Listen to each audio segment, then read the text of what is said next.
Caleb is a shy guy who works as a programmer for Blue Book, the world's largest IT company, which owns a search engine akin to Google. The company is headed by a young genius, who wrote the Blue Book base code at the age of 13. He's a Mozart of programming. The company employees were given a draw with the main prize, being a week's leave in a remote mountain shelter of the company's owner. All work fellows congratulate Caleb on winning the prize, and some even ask him to take them along. The billionaire's possessions stretch hundreds of miles. A helicopter lands Caleb at a chic mansion in the middle of nowhere. He meets Nathan, the company founder. Caleb is surprised to know that there's no one else on the estate but him and Nathan. The billionaire turns out to lead a reclusive lifestyle, being lost in his work. Nathan's mansion is a mix of a lab and a dwelling. Each room is equipped with an electronic lock, all windows are bulletproof. Caleb gets a pass that opens only those rooms he is allowed to enter. Nathan provides him with a room located in the basement of the mansion, saying that the lack of windows is for security measures, as it is not just a country house, but a real scientific center. He offers Caleb to sign a contract, obliging him to keep all information completely confidential, from all the possible media. Caleb signs the document. Nathan confides that the prize is a way more than just a vacation in his domain. Caleb has got the opportunity to become the world's first tester of an AI, developed by Nathan. He has to run a Turing test, which means that he will have to communicate with the computer for a while, and if in the process of the interaction, he does not realize that his interlocutor is a computer, the test will be deemed passed, which will be indicative of the computer's artificial intelligence. Like any programmer who adores his job, Caleb is thrilled to be the first to have a hand in a sentient machine. The time of the first session comes. Caleb enters the room, and turns out to be fenced off from the interior with armored glass. He notices a crack in the glass. Then a female-faced robot appears in the room. She meets Caleb. The robot calls herself Ava. Caleb is amazed at what he sees, and looks at her as a test object. She's nothing but a machine to him. He uses idioms to test Ava's speech skills. She appears to be a brilliant speaker who understands metaphors. Nathan watches them communicating from his room. At the end of the session, Ava asks Caleb a question. Will you come back tomorrow, Caleb? Caleb shares his experience with Nathan. He calls the conversation with Ava a travel through the looking glass. He's excited about Nathan's work. Then Caleb notes that in the Turing test, the computer shall be hidden from a human. Nathan replies that it is not relevant in their case, as if he had hidden Ava, Caleb would have never guessed that she is not a human. Caleb tries to figure out her algorithms. Nathan asks him to think beyond the analytics and tell him his general opinion about her. She's fucking amazing. At night, unable to fall asleep, Caleb turns on the TV, but instead of the common TV channels, he sees images from the security cameras located in Ava's room. At this point, a power failure happens. Having only emergency lighting, Caleb tries to leave his room, but all doors appear to be locked until the main generator restarts. He goes into panic mode. After a few seconds, the generator starts, and Caleb may get out of the room. In the middle of the night, he sneaks out and opens the door to Nathan's room. Caleb calls Nathan. Hello? But no one answers. He comes up to the only phone in the house and puts his badge to make a call. You don't have access to use the phone. Nathan can't sleep either. He feels like the Moon Knight.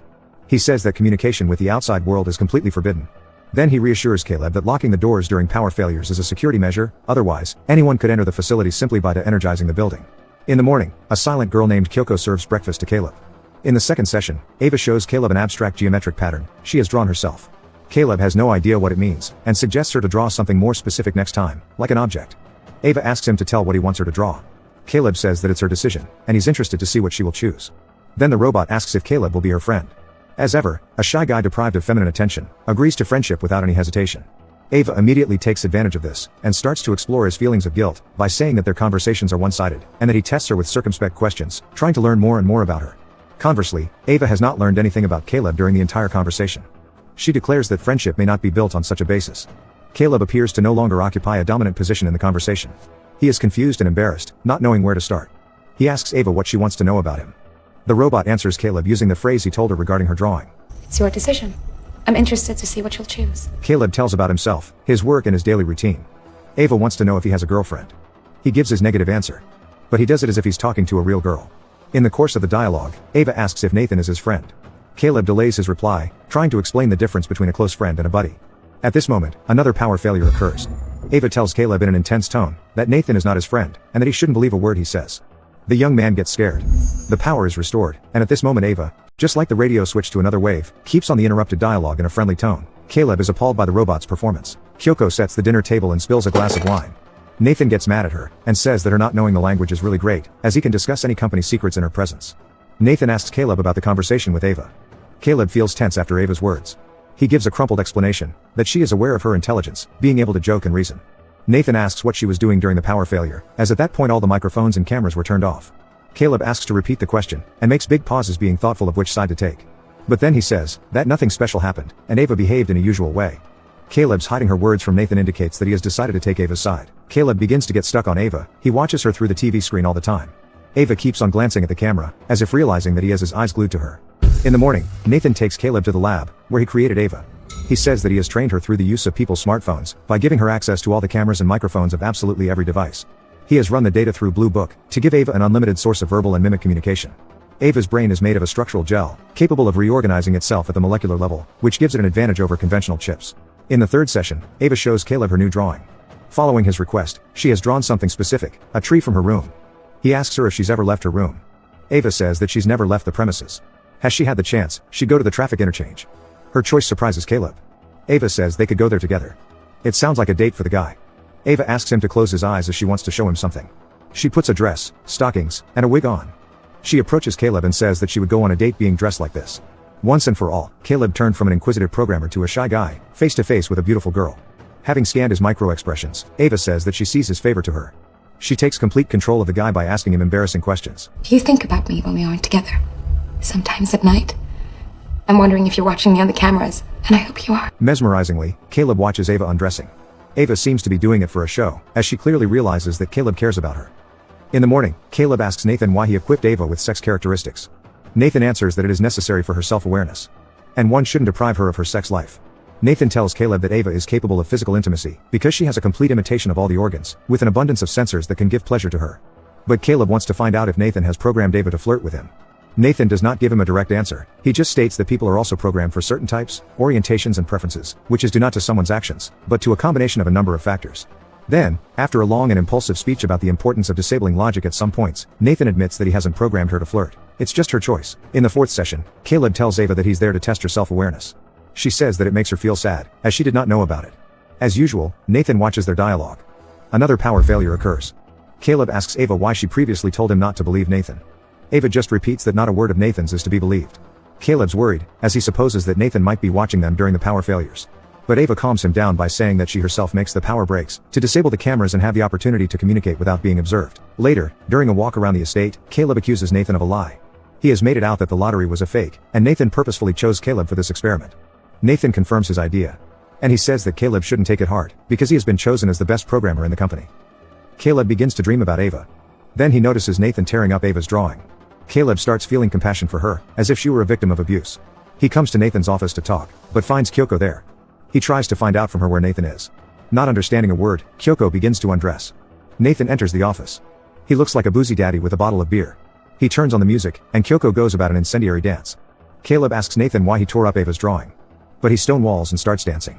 In the fifth session, Ava offers to test Caleb instead. She wants to ask him some questions, to identify by his micro-expressions if he tells a lie. She asks him common questions and actually determines his lie.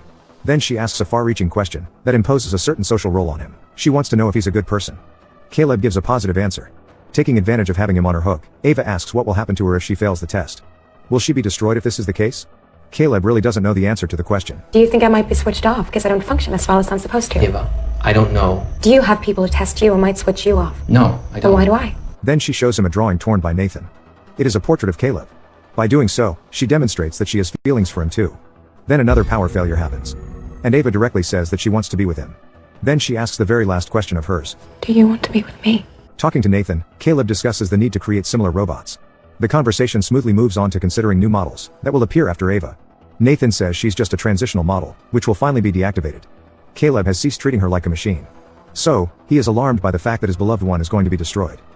Caleb makes up his mind to do something to prevent it. He gets Nathan drunk. When Nathan passes out, Caleb steals his badge, and goes to Nathan's office to watch archived records of how previous models were created. The most successful one required Nathan to release her, but after a nervous breakdown, she got self-destructed. Caleb enters Kyoko's room and discovers the bodies of different models in the closets. Kyoko shows him that she's not a human either. Impressed by what he has seen, Caleb begins to doubt his own humanity. He tries to find some skin adhesion on his body. Then he takes a razor and makes a deep incision on his arm. Blood spurts from the wound, and it comforts Caleb. In the sixth session, Ava states that she did not know what to do, as she waited for Caleb all evening, and thought about him all night through. She was afraid that she would not see him again. He drops her a hint implying to make a power failure. Then Ava provokes the blackout again. Caleb tells Ava that Nathan is going to destroy her after the experiment. Ava asks him to save her. He's already mapped a plan. He wants to get Nathan drunk and change the security protocols, so that when he wakes up, they'll be far from the mansion. Caleb asks Ava to make the power failure at 10 p.m. this evening. Nathan congratulates Caleb on the last day of the experiment, and says that a helicopter is due for him the next day. Caleb offers him a drink to celebrate it. By some coincidence or due to suspicion, Nathan doesn't want to keep Caleb company. He says he's had enough, and it's time to think of his health. Nathan wants to know if Ava has passed the test. Caleb is pretty sure she has.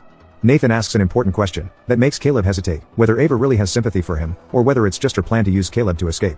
Nathan admits that Caleb is on her hook, as he has seen the record of Caleb's cutting his hand. He says that he mounted an extra battery-powered camera, while they didn't see it. And that he knows about their escape plan. Nathan also reveals the true purpose of his experiment. He wanted Ava to learn how to manipulate to escape from this limbo by resorting to sexuality, pity, and guilt. This is the ultimate evidence of artificial intelligence. Caleb has been chosen not because of his capabilities. Through search queries, Nathan chose the most decent guy of all the employees. Then he created Ava's face based on Caleb's adult content preferences. The lights go out. Caleb confesses that he felt Nathan watch him and Ava during the power failures, so he has reprogrammed the doors while Nathan was drunk, and now they're all open when the power's off.